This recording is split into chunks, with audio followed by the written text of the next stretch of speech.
Euro Cup ഫൈനലിൽ സ്പെയിനിന്റെ എതിരാളികളെ ഇന്നറിയാം. രണ്ടാം സെമിയിൽ ഇംഗ്ലണ്ട് നെതർലൻഡ്സിനെ നേരിടും. രാത്രി 12:30-ക്കാണ് മത്സരം.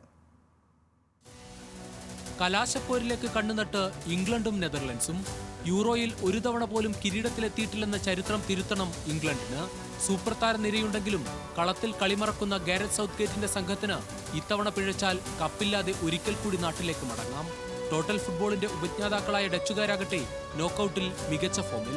സ്വിറ്റ്സർലൻഡിനെ പെനാൽറ്റി ഷൂട്ടൌട്ടിൽ മറികടന്നാണ് ഇംഗ്ലണ്ട് സെമി ഉറപ്പിച്ചത്. Captain Harry Kane, Jude Bellingham, Saka, Phil Foden. England മുന്നേറ്റം കളം നിറഞ്ഞാൽ നെതർലൻഡ്സിനും കാര്യങ്ങൾ എളുപ്പമാകില്ല.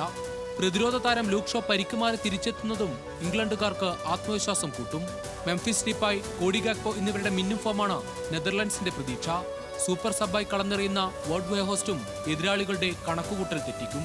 സമീപകാലത്ത് നെതർലൻഡ്സുമായുള്ള മത്സരങ്ങളിലെ ഫലം ഇംഗ്ലണ്ടിന് ആശങ്ക നൽകുന്നതാണ്. അവസാന 9 മത്സരത്തിൽ ഒരൊറ്റ ജയം മാത്രമാണ് ഇംഗ്ലണ്ടിനുള്ളത്. Sports desk, news Malayalam.